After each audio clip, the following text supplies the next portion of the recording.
wondering how I got into this mix. Hey everyone, this is Derrick Broze with the Conscious Resistance Network.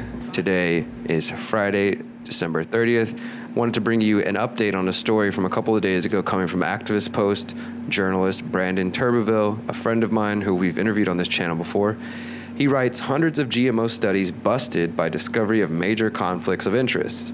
So let's take a look at this and let's decipher if this is some fake news or if this is something legitimate. Researchers affiliated with France's National Institute for Agricultural Research recently announced the results of their study regarding potential conflicts of interest and published studies on GM crops. The study was published by the journal PLOS1 and determined that a large portion of studies on genetically modified crops were rife with conflicts of interest. Most of these studies were tainted because someone working on this study was also an employee of a GM producing company, either as an author or having received funds directly from the company. Out of 579 published studies that were analyzed, around 40% showed a conflict of interest. The authors of the study said, "We found the ties between the researchers and the GM crop industry were common, with 40% of the articles considered displaying conflicts of interest." Interestingly, the authors state that, in particular, we found that compared to the absence of conflict of interest, the presence of a conflict of interest was associated with a 50% higher frequency of outcomes favorable to the interest of the GM crop company. So basically, whenever there was a conflict of interest between the authors or the funding, at least 50% of the time, they would get a higher rating.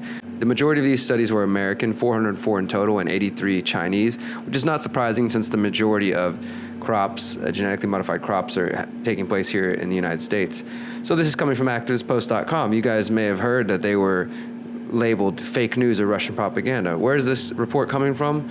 The Times of India, which is an Indian website, newspaper, English language newspaper. Many studies on genetic modification bias because of authors' links to companies, and they go there to repeat the same information. It says it was funded by France's National Institute for Agricultural Research.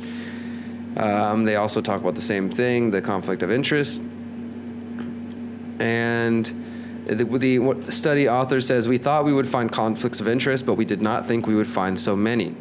And here we go. Here's the original study itself on the journal right here, PLOS1, open access, peer-reviewed, 10th anniversary, conflicts of interest and GM BT crop efficacy and durability studies. Explain how they went about it, what their conclusions were, goal of the study, and you can look at it and see yourself what they think. Widespread occurrence of conflicts of interest right there, shown.